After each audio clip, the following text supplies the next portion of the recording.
Saying smart entitlement reform, does that include Medicare cuts? Are Medicare cuts back on the table as part of this congressional committee's mandate and as part of the enforcement mechanism's mandate? Well, again, there's various, George, enforcement mechanisms that would have different construct. In the initial set of spending cuts, obviously, these are just domestic spending cuts, and they would be both defense and non-defense.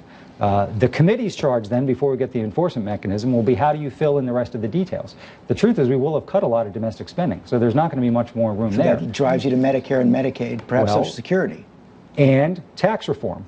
And the president was pretty clear. He laid out. He was willing to do Medicare reform. Our view on this is if we can strengthen Medicare, if we can strengthen Social Security, as opposed to what the House Republicans wanted to do, is largely to dismantle it. But you keep talking about tax reform, and what we've just seen in the House all week long is there are not votes in the House of Representatives. There's not a majority in the House of Representatives for the kind of package you're talking about. Well, it's hard to get a majority of House Republicans, it seems, to even support their own plan. But here's what I'm convinced of. The shame of it is, if the quote-unquote grand bargain that the president had been working with the Speaker on, I'm convinced, had that come, it would have been the easiest thing to get the votes for.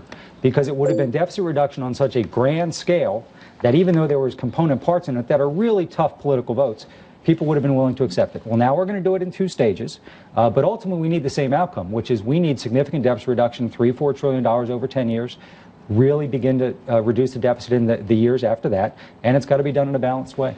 You keep saying it has to be done. If it's not, what is the administration going to do? I mean, the specter of U.S. soldiers fighting for this country in Afghanistan, asking their commander whether they're going to get paid, is really shameful.